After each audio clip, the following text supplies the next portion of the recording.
آقا جون و عموها تو اتاق بودن که یهو عمو با صورت خوشحال و شادش اومد تو اتاق و درو باز کرد و گفت خدا به هم بخشیدت امیر. مش حسین میخواد گوهر رو به عنوان خونبس بگیره واسه محمود خان. دیگه خونی ریخته نمیشه.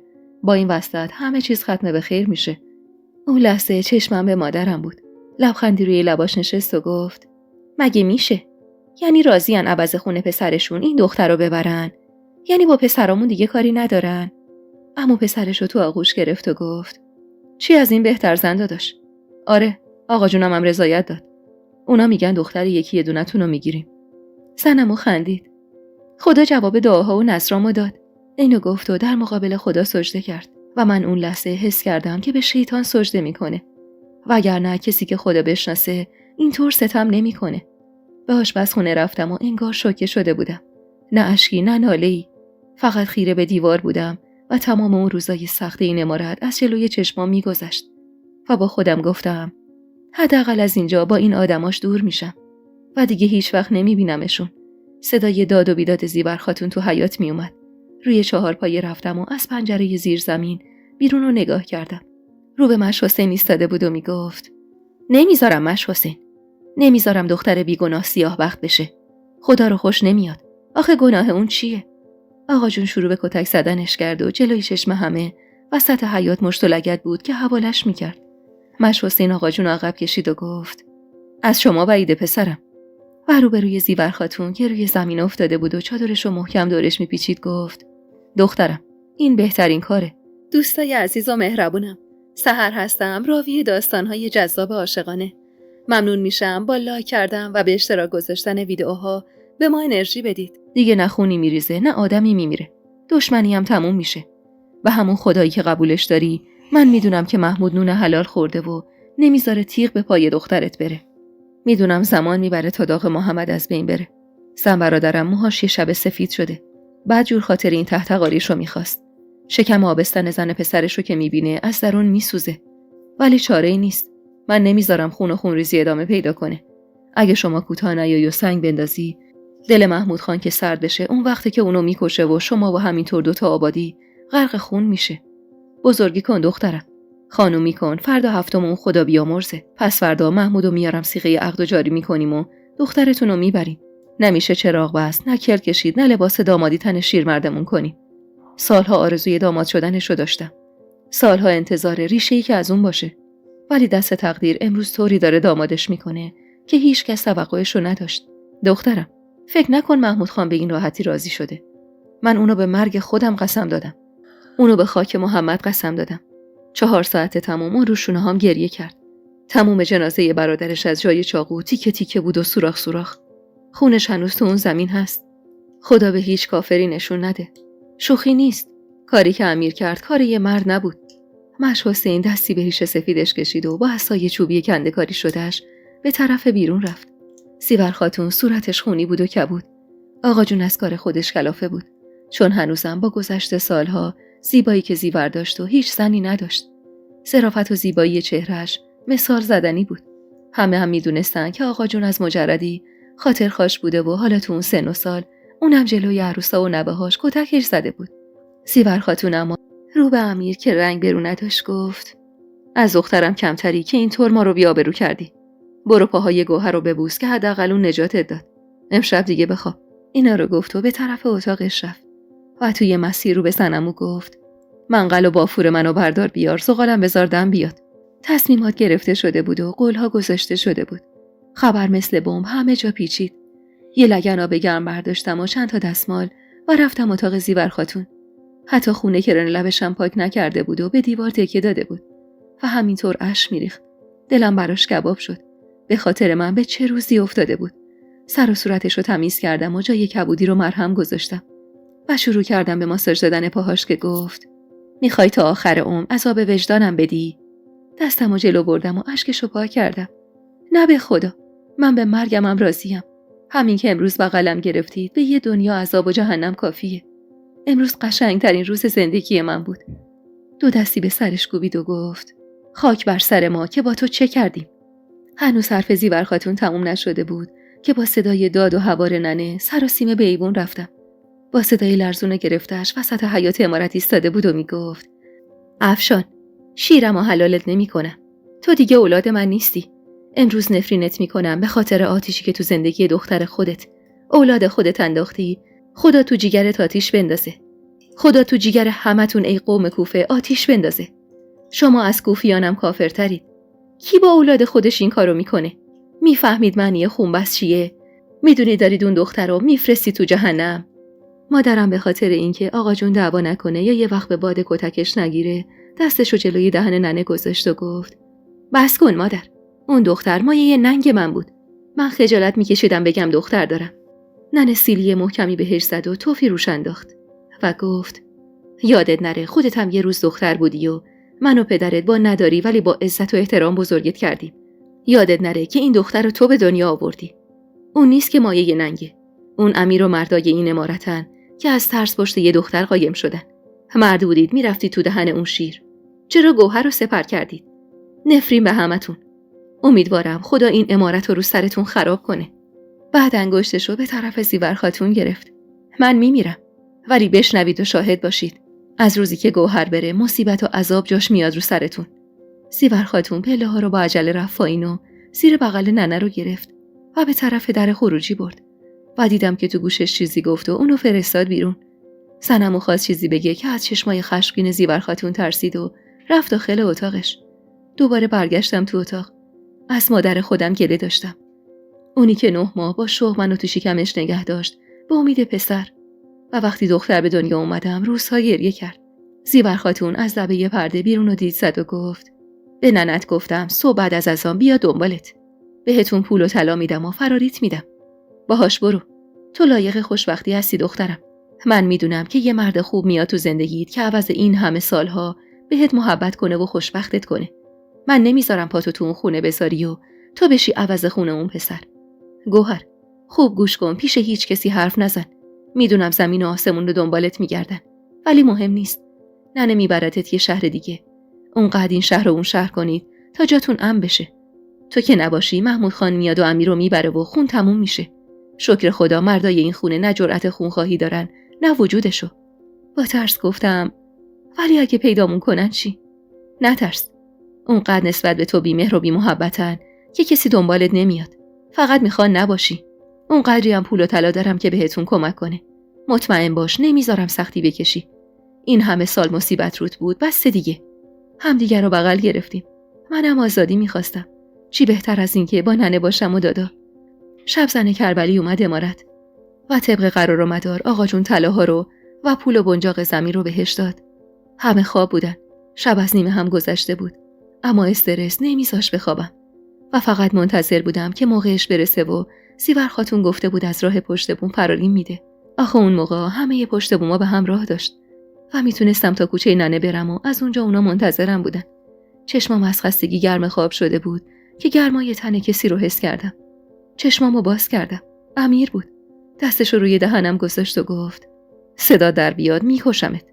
همینجا هم میندازمت تو چاه. وحشت کرده بودم و تنم میلرزید. هنوزم نفهمیده بودم چی تو سر داره. وقتی دستشو زیر پیراهنم برد تازه از تصمیم شومش با خبر شدم. سعی کرد شلوارمو پایین بکشه که با لگد بهش زدم و به عقب پرتش کردم. صدام در نمی اومد که فریاد بزنم. فقط به طرف پله ها فرار کردم.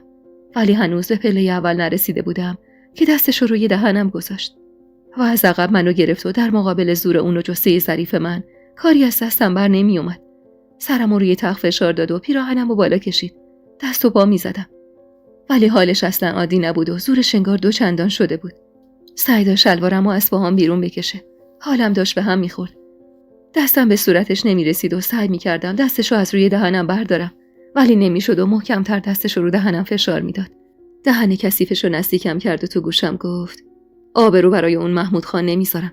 کاری میکنم که همیشه شرمنده من باشه. بعدها با گفتن امشب تهدیدش میکنم و تمام اون روزای وحشتمو تلافی میکنم. اون نمیتونه از شرمندگی پیش کسی سربلند کنه. هم برادرشو کشتم هم ناموسشو لکه‌دار میکنم. دست و پا میزدم اما نمیشد جلوشو بگیرم. آماده زندگی شوم و آینده بی‌عزتم بودم که چشمم به پارچه چینی بغل تخت افتاد. توی چشم هم زدن انگار خدا به من و آبروم و شرفم رحم کرده بود که پارچو برداشتم و تو فرق سرش خورد کردم و مانع اون کار کثیف و شوم و نکبت بارش شدم. خون تموم صورتشو برداشت و دستشو گذاشت روی سرش. از فرصت استفاده کردم و به عقب هلش دادم و لباسامو مرتب کردم و فرار کردم اتاق زیور خاتون. داخل که رفتم اونم نخوابیده بود و چشم انتظار زمان فرار من بود. با دیدنم وحشت زده گفت: چی شده دختر؟ چرا رنگت پریده؟ نفس میزدم. از پنجره به حیاطی که امیر لب حوضش نشسته بود و صورت خونیشو میشست اشاره کردم و گفتم: اون. زیور خاتون سراسیمه پرده رو کنار زد. خواست جیغ بزنه که دستمو جلوی دهنش گذاشتم و براش تعریف کردم. خون جلو چشماشو گرفته بود و میخواست بره به حسابش برسه. که مانع شدم و گفتم: نه، التماستون میکنم. اونجوری 1000 تا تهمت بهم میزنن. تهمت بی‌عفتی. من یه خواهشی دارم. اشکام میریخت و ضربان قلبم با شدت میزد. با تعجب به دهنم خیره شد و گفتم: میخوام زن محمود خان بشم. التماس میکنم منو عروس کن.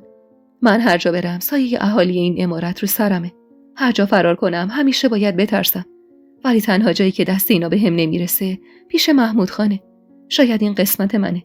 شاید تو این همه سال حالا محبت شما نصیبم شده. این حکمت خدا بوده. با عزت و احترام راهیم کنید. بعد دستشو فشردم و واسه اولین بار تو چشماش خیره شدم و گفتم: مادر جون، من وقتی محمود خانه تو حیاط خونمون دیدم برعکس همه ترسی تو دلم نشست و برعکس لبخند بود که روی لبام نشست. نمیدونم اسمش چیه، ولی من یه حسی نسبت بهش تو وجودم دارم. میدونید من که دیگه پوست کلوف شدم. مگه چقدر میخوان عذابم بدن؟ من همه نوع بدبختی تو این عمارت کشیدم. با دستش اشکامو پاک کرد و گفت: اولین باره که یه نفر مادر جون صدا میزنه. چقدر شنیدنش از زبون تو برام شیرین و قشنگه. باشه دخترم، عروست میکنم. هرچند دلم راضی نیست، ولی باشه. اما از کنارم تکون نخور. خودم به حساب امیر میرسم. اون شب کنار زیور خاتون خوابیدم. امیر از ترسش سرشو بسته بود و گفته بود شب واسه رفتن به مستر و خوابالود بوده و به در خورده. صنمو از صبح دستور زیور خاتون سفره می آوردن و می بردن و صبحونه و نهار آماده می کردن. ننه و دادا تا اون موقع دلشون 1000 راه رفته بود و دیگه فهمیده بودن که لابد من گیر افتادم. اون روز آخرین روزی بود که توی اون عمارت می موندم. مثل برق و باد گذشت و از اتاق بیرون نرفتم. صبح کله سحر زن کربلی و یه زن دیگه اومدن. همه خوشحال بودن که جون سالم در بردن. به جز من و زیور خاتون که غم عالم رو دلمون نشسته بود. زن کربلی طلاها رو به خودش آویز کرده بود و خوشحال بود. رو به زیور خاتون گفت: نهار که بخورن مش حسین و عاقد و محمود خان میان. و بعد صداشو آرومتر کرد و گفت: همون بردیش، تر و تمیز کرده. زیور خاتون مغموم گفت: نه، این دیگه چطور عروس شدنیه؟ نه بزن و بکوبی نه لباس عروسی. زن کربلی بلند شد و گفت: من نمیذارم قصه بخوری زیور خاتون. بسپرش به من. اینو گفت و منو با خودش برد به حمام. اون موقع ها همه واسه حمام میرفتن به گرمابه. زیور خاتون همراه هم اومد. زنای حموم به ته لگنای استیل میزدن و برام شعر میخوندن و یکی هم میرقصید و حداقل اونجا یکم روحیه گرفتیم. تنمو تمیز شستم و موهامو خوب شستم. اون وسط هم زنا دورم میچرخیدن و دست میزدن و از زیور خاتون کلی انعام گرفتن و برگشتیم خونه. آقا جون سفارش کرده بود که همه پسرا رو به خونه برادرش ببرن. هنوزم از سایه محمود خان میترسید. مادرم هم بی تفاوت بهم ظرفای میوه رو تو اتاق مهمون میچید. زن کربلی بعد از حمام مشاطگر رو هم خبر کرده بود. اون زنم با بند و قیچی افتاد به جون صورتم. از درد برداشتن سیبیلام میسوختم. ولی اونا چشماشون برق میزد. ابروهامو برداشت و یکم نوک موهامو زد. بهبه و چهچه میکردن و زیور خاتون دور سرم اسکناس میچرخوند و مدام زیر لب میگفت: وای خدای من، 1000 ماشاءالله. ببین دخترم چه شکلی شده. حق داشتن. تو آینه که نگاه کردم خشکم زد. نمیتونستم پلک بزنم. یعنی اون من بودم. صورت سفید و قشنگم. وای پشت اون سیبیلا چه رنگ سفیدی بوده و من نمیدونستم. زن کربلی چادر توری سفید رنگی رو اندازه سرم قیچی زد و گفت: صورتت مثل سفیدی تخم مرغ یه دسته ماشاءالله. چه عروسی. محمود خان بعد از این همه سال یه تیکه جواهر نصیبش شده. خدا محمدو بیامرزه که تو رو انداخت تو دامن برادرش. چادرمو گوگ زد و یه پیراهن گیپور منجوق دوزی شده یه سفید تنم کرد. زیور خاتون آهسته به زن کربلی گفت: پول چادر و پیراهن چقدر میشه؟ بگو تا برات بیارم. زن کربلی کل کشید و گفت: نیازی نیست زیور خاتون. پولشو از قبل محمود خان داده. شما زحمت نکش. رسمه که پول لباس عروس و داماد بده. بعدم از سوساکش یه جفت گوشواره تو گوشم کرد و یه گردنبند سکه آویز بلند دور گردنم انداخت و همونطور که بازور تو دستم علنگو می‌کرد گفت تو خونه اونا نمیشه خندید. یه راست گوهر میره تو اتاق محمود خان. دیروز اینا رو مش حسین بهم داد. گفت شگون نداره عروس بدون لباس و طلا باشه. منم که مأمورم و مجبور به اطاعت. بعدم گفت گوهر حلالم کن مادر. اگه از دیوار تو من بالا گرفتم و پولدار شدم، در عوضش تو رو هم از این جهنم لعنتی نجات دادم. سرمو با این انداختم و چیزی نگفتم. کفشای پاشنه‌دار که پام کرد نصیب بود به زمین بیفتم، ولی خودش دستمو گرفت و راه برد تا عادت کنم. همه نهار خورده بودن و جمع می‌کردن، ولی زیور خاتون از صبح هیچی از گلوش با این نرفته بود. صدای یالا یالا که اومد لرزه به تن من افتاد. دیگه نه خواب بود نه رویا. اومده بودن که منو ببرن. همه رفتن تو اتاق مهمون و سکوت عجیبی همه جا رو فرا گرفته بود. اتاق اکثرا به هم دیگه راه داشت و اتاق بغل مردا تنها زنی که همراهشون بود رفت و نشست. زیور خاتون منو به زن کربلی سپرد و چادر به سر کرد و رفت کنار اون زن. مادرم هم رفت داخل. ننه اومده بود و انگار دهنش رو دوخته بودن که حتی سلامم به کسی نداده بود. بین دوتا اتاق پرده گلدار نخی رو انداخته بودن. صنموها تون میوه و چای میذاشتن پشت در و صلوات میفرستادن که زودتر کار تموم بشه. صنمو کوچیکه اومد و گفت زن کربلی گوهر رو بیار میخوان عقد کنن. چادر رو روی صورتم کشید و دستمو گرفت. یخ کرده بودم و میلرزیدم. وارد اتاق شدیم. اون پیرزن زن مش حسین بود. جلوی پام بلند شد و به جلوی چادرم که روی صورتمو گرفته بود یه سکه طلا با سنجاق آویز کرد و چادر رو بالا زد و با دیدنم ابرو بالا داد و گفت 1000 ماشاءالله، 1000 الله اکبر. چه زیبایی، چه بر و روی. اشک از گوشه چشم ننه چکید. با دیدن صورت براقم لبخند رو لباش نشست. از دار دنیا یه انگشتر فیروزه مشهد داشت که بلند شد و اونو تو انگشتم کرد و بغلم گرفت و چپ چپ مادرم نگاه کرد، اما چیزی نگفت و همه نشستیم. زن مش حسین معلوم بود که خیلی پسندیده. همون موقع صدای صلوات عاقد اومد و گفت عروس خانم حضور دارن؟ زن کربلی از گوشه پرده به عمو گفت که هستم و اونم با ذکر صلوات و درود به اولاد پیغمبر شروع کرد و بدون حاشیه و پرسش گفت عروس خانم، گوهر خانم، وکالت میدی صیغه عقد رو جاری کنم؟ چه لحظه‌ای بود اون لحظه، آرزوی هر دختری. ولی اون روز من خیلی غریبانه گفتم بله. دوباره گفت دخترم، دوشیزه گوهر، بلندتر بگو، وکالت دارم. و این بار به تلافی همه اون روزای تلخ بلند گفتم بله. بعد از بله من صدای عاقد اومد که گفت به امید خدا محمود خان، از جانب شما هم وکیلم. سکوت کرد. نمیدونم تو سرش چی میگذشت. دوباره که پرسید انگار از عالم رویا بیرون اومد و گفت بخون حاج آقا، اینجا نمیتونم زیاد بمونم. تو در و دیوار این خونه صورت شیطانو میبینم. عاقد عقد جاری کرد و صدای صلوات بلند شد و من شدم زن عقدی و شرعی محمود خان.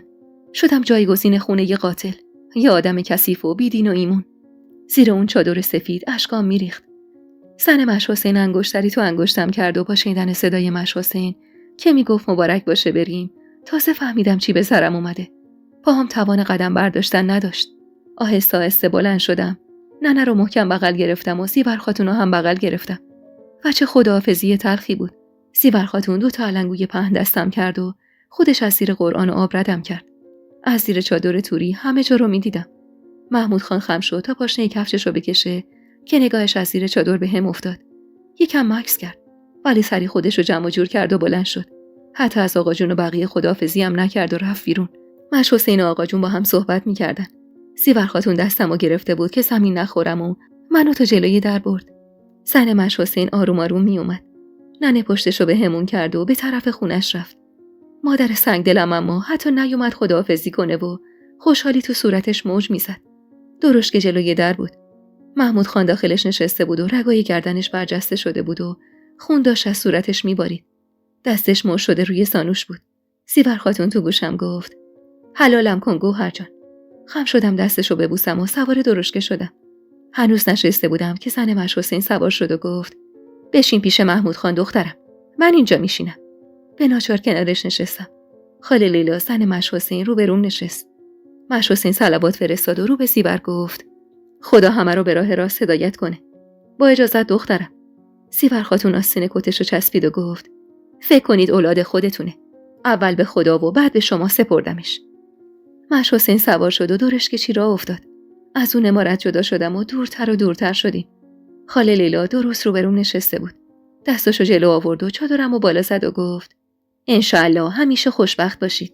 محمود خان حتی نگام هم نمی‌کرد. اشکامو پاک کردم و چادرمو محکم تو دستم گرفته بودم. انگشتر تو انگشتم گشاد بود و اون همه طلا آویزم بود. محمود رو به مش حسین گفت عمو الان برسیم خونه قیامت میشه. آخه من جواب مادرمو چی بدم؟ مش حسین پوفی کرد. خدا بزرگه پسرم. بالاخره اونم آروم میشه. ما چند روز میمونیم تا اوضاع بهتر بشه. خاله لیلا گفت محمود خان بهترین و امترین جا همون اتاق خودته. محمود با تعجب گفت اتاق من؟ پسرم مادرت الان داغ دیده است. یه وقت بلا سر این طفل معصوم میاره. ولی اگه پیش تو باشه خیالمون راحته. من و مش حسین باعث این وصلت شدیم. میترسم شرمنده بشم. گناه این دختر چیه؟ نگاش کن مثل قرص ماه میمونه. محمود اما با عصبانیت گفت نمیتونم تو صورت کسی نگاه کنم که خون اون نامرد تو رگاشه. کاش عمو منو وادار نمی‌کردی کوتاه بیام. کاش قسمم نمیدادی. کاش مجبورم نمی‌کردی و امروز اون بچه تو خون خودش غلط می‌خورد. مش حسین گفت صلوات بفرست پسرم. گول شیطونو نخور. اون نقشش همینه که دستای تو به گناه آلوده بشه. اونا حرف می‌زد و من سرم اونقدر پایین بود که به سختی نفس می‌کشیدم. خاله لیلا گفت به درشکه چی بگو اول بره جلوی خونه ما تا من جانماز و تسبیحمو بردارم و بعد بریم خونه شما. یکم که گذشت درشکه چی نگه داشت و خاله لیلا و مش حسین برای برداشتن وسایلشون پیاده شدن. محمود خانم میخواست پیاده بشه که مش حسین مانع شد و گفت کنار زنت بمون پسرم. نزار تنها بمونه. من میرم وسایلشو میارم. اونا که رفتن واقعا خوفناک بود و ترسیده بودم. ولی زیر چشمی نگاش میکردم. گوشه کنار چشمش شروع خورده بود. سیبیلاش به بالا تاب خورده بود و چه سرشونه های پهنی داشت. یه بوی خاصی هم میداد. با خودم میگفتم چرا اینقدر نگاش میکنم؟ نمیدونم. آخه یه جورایی خوشم میومد ازش. تو افکارم قوطه بر بودم که یه دفعه به سمتم چرخید و دید که بهش خیره شدم. سرم و سری پایین انداختم. با مشت به دیواره درشکه بالای سرش کوبید و گفت دارم دیوونه میشم. آخه این چه جور ازدواجیه که نصیب من شد؟ بغض کردم. واقعا محمود خان ترسناک بود. دیگه تا خونه‌شون سرمو بلند نکردم. کالس که وارد حیاط بزرگشون شد و خاله لیلا گفت محمود خان پسرم من میبرمش تو اتاقت. تو هم برو پیش پدر و مادرت. پاهم میلرزید. پیرزن بیچاره خودش به زور راه میرفت. دست منم چسبیده بود که نیفتم. تمام در و دیوار خونه سیاه زده شده بود و چه حیاط بزرگ بود. چند هزار متر میشد. یه عمارت بزرگ ته حیاط بود و چراغای رنگی که محمود گفته بود توی ایوون بس بود. زن و مردا گوشه به گوشه حیاط پش پش میکردن. خاله لیلا در اتاقی رو باز کرد و رفت داخل. منم پشت سرش وارد شدم. به محض ورودمون قفل در رو از داخل انداخت و گفت خدا به خیر بگذرونه. مادر محمود خان گفته اگه بیارت تو این عمارت خودشو میکشه. بشین مادر. بشین تا ببینم اوضاع چطور میشه. خاله لیلا حق داشت. طولی نکشید که صدای جیغ و هوا رو مشتایی که به در کوبیده میشد تنمو لرزون. با سنگ شیشه های پنجره رو شکستن و شیشه های شکسته تو اتاق ریخت. از ترس گوشه جمع شده بودم و میلرزیدم. اتاق بزرگ بود. حدوداً 50 متر. چند تا کم ته اتاق و 2 تا پنجره بزرگ به حیاط داشت. دور تا دور پشتیای ترکمن بود و زیر پامون فرشای دستبافت. یه گوشه یه دست رخت خواب چیده شده بود و روش ملحفه تمیزی کشیده شده بود. روی تاقچه هم چند تا عکس بود. سر و صدا آرومتر شد و انگار از اونجا بردنش. خاله لیلا از من بدتر بود و زن بیچاره کم مونده بود سکته کنه. نمیدونم چقدر گذشت که صدایی از پشت در گفت باز کن خاله لیلا. منم معصومه. خاله لیلا در رو باز کرد و دختر جوانی وارد شد. یه سینی غذا روی زمین گذاشت و در رو قفل کرد و بعد نفس عمیقی کشید و گفت دکتر آوردن و به خاله رباب سوزن زدن. خوابیده. تمام سر و صورت خودش رو کند. اینا رو گفت و نگاهش به من افتاد و لبخندی زد. چقدر لبخندش دلنشین بود. سفره کوچیکی پهن کرد و برامون برنج و مرغ کشید و گفت بخوری دهنتون خوش شد. یه لیوان دوغ به طرفم گرفت و ادامه داد 1000 ماشاءالله. چه عروس خوشگلی گرفتید واسه محمود خان. بالاخره اونم داماد شد. بعد جلوتر اومد و دستشو به طرفم گرفت و گفت من زن برادر محمود خانم. زن محرم. دستشو فشردم و گفتم منم گوهرم. الحق که براسنده اسمتی. اون ازم تعریف میکرد و من از ضعف و گرسنگی کم مونده بود پس بیفتم. واسه همین چند قاشق غذا خوردم.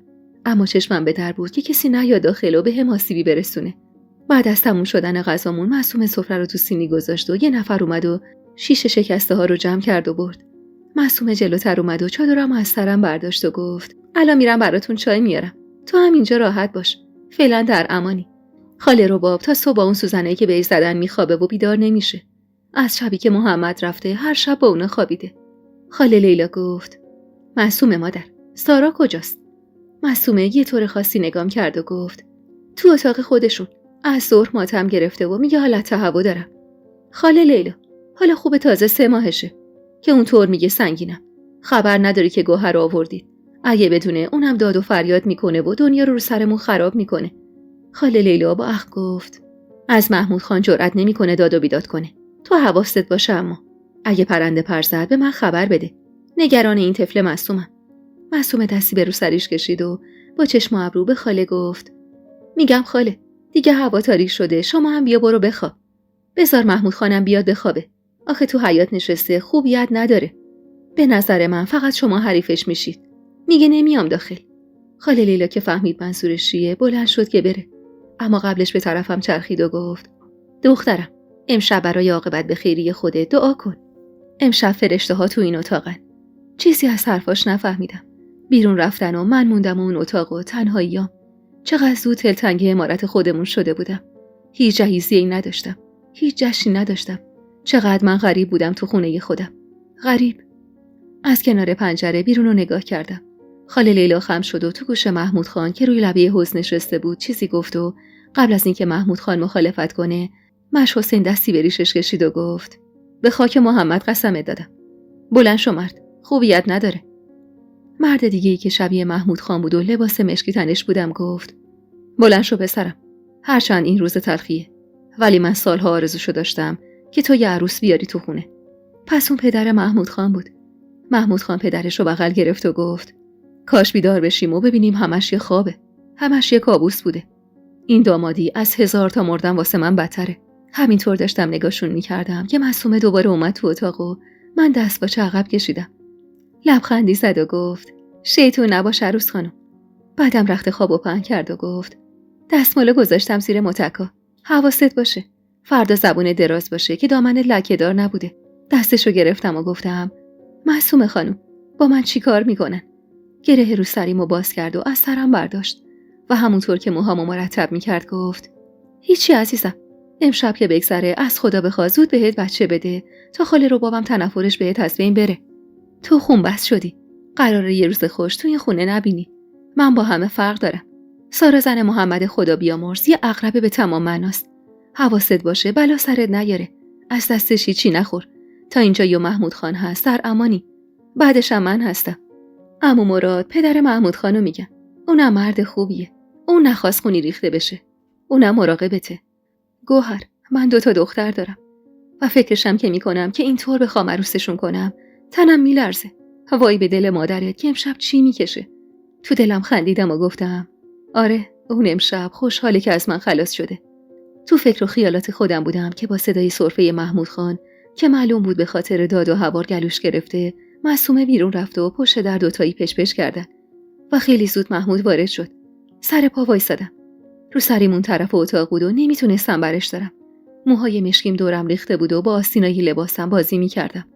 به طرف پنجره رفت و شیشه ها رو نگاهی کرد و پرده ها رو کشید. برقو خاموش کرد و همونطور که نگاه میکرد گفت صدای زجه های مادرم رو شنیدی؟ دیدی چطور عصاب میکشه؟ یه تار موی سیاه رو سرش نمونده. یه شب سرش سفید شد. اینجا رو برات تبدیل به جهنم میکنم. کاری میکنم که هر روز خانوادت از خدا طلب مرگ برات کنن. و بعد دستشو جلو آورد و بازومو تو دستش گرفت. اما چنان فشار میداد که از درد خم شدم، ولی جرأت حرف زدن نداشتم. چند بار تکونم داد و گفت به جهنم خوش اومدی. و لباس سفید عروسمو تو تنم پاره کرد. شدم عروس خونبست محمود خان. بدون اینکه لباس بپوشه دم روی تشک خوابید و من با چشمای گریون و درد زیادی که داشتم خودمو به بخچه لباسم رسوندم و پیراهنی تنم کردم و همونجا گوشه اتاق سرمو روی بخچه گذاشتم و از شدت خستگی و درموندگی و گریه کردن خوابم برد. نمیدونم چقدر بود که خوابیده بودم. چشمام نیمه باز میشد و انگار بختک روم افتاده بود که نمیتونستم بلند شم محمود خان پشتش بهم بود و داشت لباس می‌پوشید. خورشید از پنجره شیشه شکسته به داخل میتابید و بیانگر تموم شدن اون شب تلخ بود. همین که چرخی چشمامو بستم و خودمو به خواب زدم. اما با افتادن پتو روم از ترس از جا پریدم. محمود خانم از واکنشم ترسید و با اخم گفت: مگه رخت خواب نیست که اینجا خوابیدی؟ مظلوم بازی بسته. بلند شو بخواب سر جات. این اسیر گرفتنا به مرام ما نمیخوره. نفهمیدم چرا به روش لبخند زدم و اونم متعجب نگام کرد و همونطور که میرفت بیرون گفت: درو از تو قفل کن. جز معصومه و خاله لیلا کسی رو راه نمیدی داخل. از در پشتم به توالت راه هست. بیرون که رفت و درو پشت سرش بستم، از دل درد به خودم میپیچیدم. وای خدا، ملحفه دوشک تماما خونی بود. حالا باید چی کار میکردم؟ طولی نکشید که معصومه از پشت در گفت: گوهر، بیداری؟ منم معصومه، باز کن. با عجله باز کردم.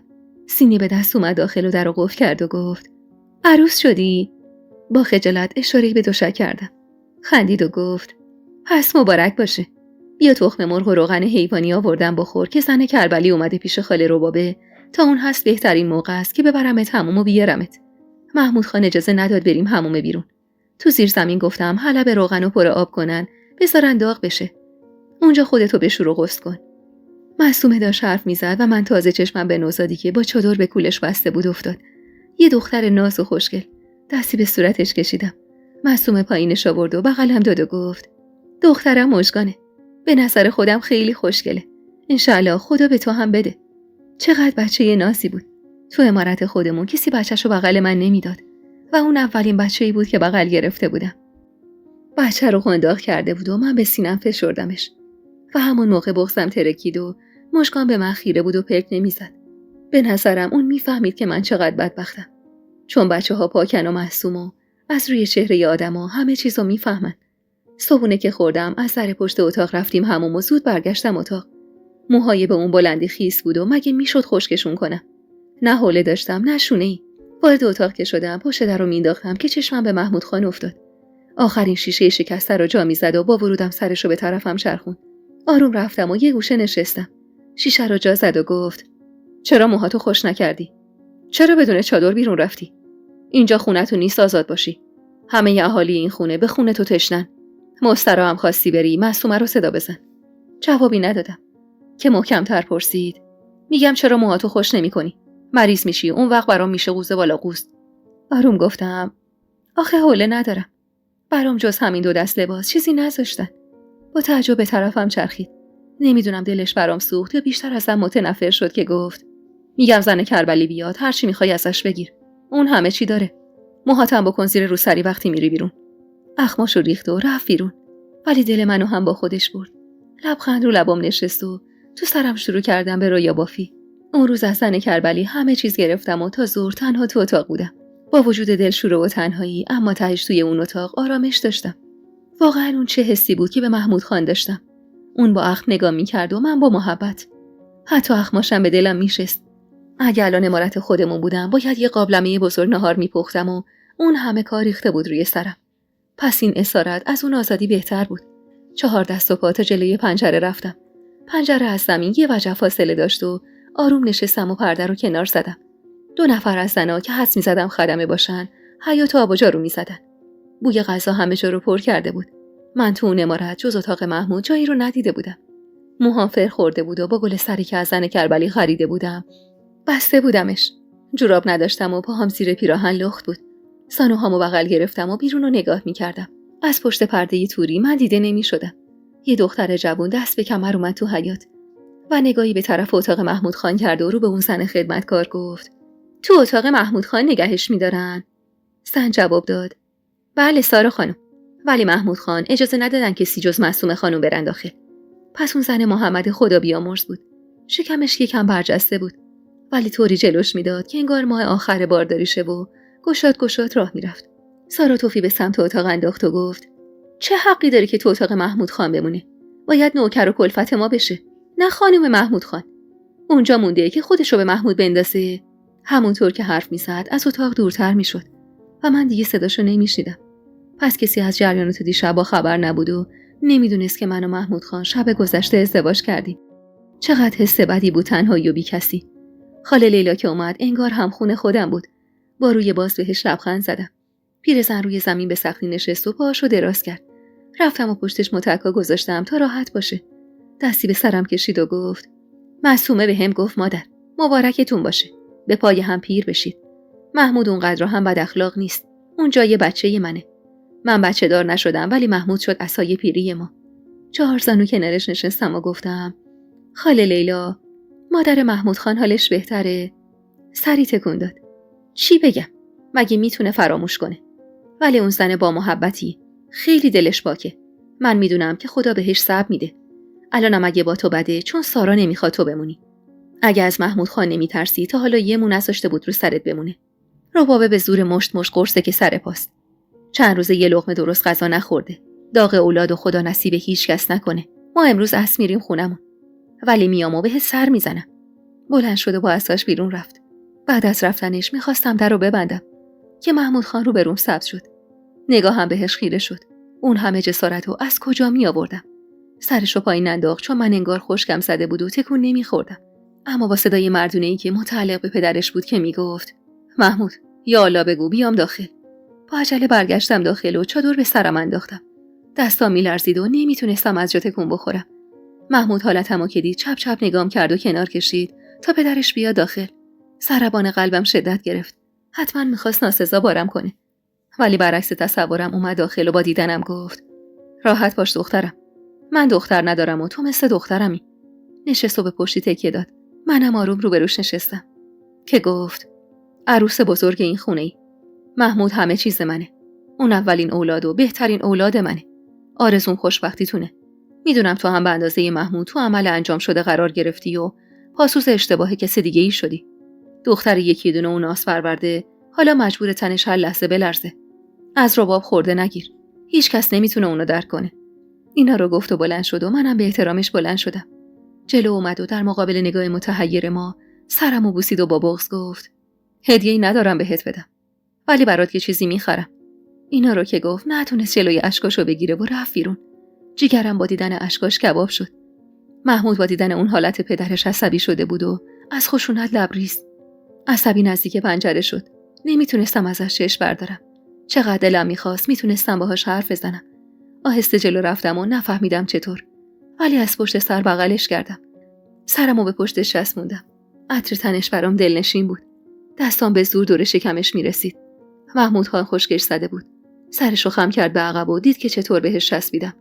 مکسی کرد و گفت: میفهمی داری چی کار میکنی؟ از من فاصله بگیر. و دستامو از هم جدا کرد و با عصبانیت به طرفم چرخید. با چشمای خشمگینش نگام میکرد. ولی من اصلا ترسی ازش تو دلم نداشتم. به روش لبخند زدم و اشکم میریخت. با عجله از کنارم گذشت و محکم شونش به شونم خورد. این حقیقت محض بود. من عاشق محمود شده بودم. همون اولین باری که تو عمارت خودمون دیدمش. همون موقع دلم لرزید و بار دیگه وقتی خم شد پاشنه کفششو بکشه، اون موقع دیدمش و بازم دلم لرزید. از خوشحالی مثل دیوونه ها با خودم حرف میزدم. خبری از نهار نبود و تا عصر هیچ کسی سراغی ازم نگرفت. از گشنگی چشمام سیاهی میرفت، ولی جرأت بیرون رفتن نداشتم. از طرفی نیاز به مسترا داشتم و معصومه نبود و نمیتونستم برم و مثل مار به خودم میپیچیدم. هوا کاملا تاریک بود و دیگه نمیتونستم بیشتر از اون صبر کنم. چادرم و سرم انداختم و از پشت اتاق رفتم مسترا. آخه داشتم میترکیدم. اما همین که از مسترا آسوده خاطر پامو گذاشتم بیرون، ضربه محکمی به صورتم خورد و پخش زمین شدم. سارا بود که بهم سیلی زده بود. چادر از سرم افتاد و با صدای بلندش شروع کرد بهم فحش و بد و بیرا گفتن. اون که نمیتونست راه بره. خودش رو انداخته بود روم و موهامو میکشید. بی صدا زیر دستش از درد ناله میکردم. که سایه کسی رو دیدم که بالا سرم وایساده و نگام میکنه. صدای خنده هاشو شنیدم. صدا برام غریب نبود. اون خاله رباب بود. کل میکشید و مثل دیوونه ها میگفت: عقده هاتو خالی کن سارا. این بوی قاتل پسرمو میده. سارا اون روز خیلی بهم کتک زد. همه خدمتکارا تو حیاط نگام میکردن و پش پش میکردن. معصومه دستپاچه از طبقه بالا که از حیاط پله میخورد و چند تا اتاق بزرگ بود پایین اومد و با صدای بلند گفت: خاک بر سرم. نکن سارا. تو حامله‌ای. با زور سارا رو از روی من بلند کرد. همه جای تنم از جای ناخناش و مشتاش درد میکرد. رو سریم روی زمین افتاده بود و من چادرم رو روی سرم کشیدم. رباب خانم اشکاش میریخت و بهم خیره شده بود. تو نگاهش چیزی جز تنفر نبود. معصومه منو پرت کرد تو اتاق و سارا رو به زور عقب کشید و گفت: محمود خان مگه نگفته بود کار به کارش نداشته باش سارا؟ حالا میخوای جوابشو چی بدی؟ تمام تنش رو کبود کردی. رباب خانم روی زمین نشست و گفت تن پسر من تیکه تیکه بود. تن جوون من زیر خاک خوابیده. جواب اونو کی میده؟ مدام روی زانوهاش میزد و زجه میزد. بیشتر از خودم دلم به حال اون میسوخت. معصومه زیر بغلش رو گرفت و صدای گریه دخترش میومد و به طرف بالا بردش. سارا در اتاق محکم باز کرد و اومد داخل. ولکن من نبود. موهامو دور دستش پیچید و با خودش به حیاط کشید. از نظر جثه اون خیلی درشت‌تر بود و من ظریف بودم. دیگه تحمل درد نداشتم و جیغ میکشیدم و اون وحشی‌تر موهامو میکشید. معصومه از اون بالا جیغ زد ولش کن و پله ها رو 10 تا یکی اومد پایین و موهامو از تو چنگش بیرون کشید و رو به خدمه گفت سارا رو ببرید اتاقش. مگه کورید یا خوشتون میاد کتک خوردن رو ببینید؟ بلند شدم و رفتم داخل اتاق. قلبم به درد اومده بود. صدای گریه های من از صدای مژگان بلندتر بود. هیچ وقت اونطوری درد نکشیده بودم. معصومه سر خدمه داد و فریاد کرد و اومد داخل اتاق. یکی محکم پشت دستش زد و گفت الهی بمیرم. حالا چیکار کنم برات؟ چرا بی خبر رفتی بیرون؟ بذار محمود خان بیاد ببین چطور چغلیشو میکنم. خوشم میاد از خاله رباب که اونقدر شخصیت داشت که انگشتشم بهت نخورد. اینا رو گفت و لباسمو مرتب کرد و ادامه داد گریه نکن. آخ بمیرم برات. ببین چقدر از موهاتو کنده. این افریت سارا دردش چیز دیگه ایه. من میدونم چه مرگشه. وای اگه بدونی چیا تو سرش میگذره، با چه حیله و کلکی اومده تو این خونه، ولی کو چشم بینا که بفهمه. از شانست مردا نیستن، وگرنه عمو محال بود به سر آثارت بدن. بلند شو بشین و تو رو خدا گریه نکن. بچم از بس گریه کرد از حال رفت. برم بهش سر بزنم زود میام. اشکامو پاک کردم. بازوهام از جای مشتای سارا درد میکرد. لباس تنم پاره شده بود و دست به موهام که میزدم همینجور دست تو دستم میومد. از بس اونا رو کشیده بود. نیم ساعتی اونجا نشستم تا جون گرفتم و بعد پا شدم. پام درد میکرد و روی زمین میکشیدمش. سارا زن خوشگلی بود و جثه درشتی داشت. اما اون چشمای خشمگینش از جلوی چشمام کنار نمیرفت. حتما روزای تلخی کنار هم خواهیم داشت. صدای محمود خان و برادرش به گوشم رسید. پس اومده بودن. از لبه پنجره نگاه کردم. مادرش جلو اومد و سرشو به سینه پسرش فشرد و بهشون خوش آمد گفت و برای صرف شام رفتن و خدمه ها سینی ظرف و غذا تو دستاشون به طرف اتاق بالا رفتن. دلم شکست. اون روز هم گرسنه بودم هم درد داشتم. تشک و پهن کردم. همون یه تشک تو اتاق بود که ملحفش هم معصومه عوض کرده بود. یه بالش ساندویچی بزرگ و یه لحاف پشمی هم بود. سرمو روی بالش گذاشتم و حقیق کنان چشمام گرم خواب شد که با صدای در اتاق از خواب پریدم. انگار رو تیغ خوابیده بودم که اونطور از خواب پریدم. محمود اومد داخل و با زیر چشم نگام کرد. تازه متوجه وضعیت من شد. از نگاهش متوجه کنجکاوی شدم. ولی چیزی نپرسید. میدونستم که کسی چیزی بهش نمیگه و حتما معصومه هم نگفته. لباساشو آویز کرد و بالاخره طاقت نیورد و گفت چی شده؟ این چه سر و وضعیه؟ سرمو پایین انداختم. چقدر دلم میخواست بیاد جلو و بغلم کنه تا همه اون دردا فدای یه تار موش بشه که همون موقع در اتاق به صدا در اومد.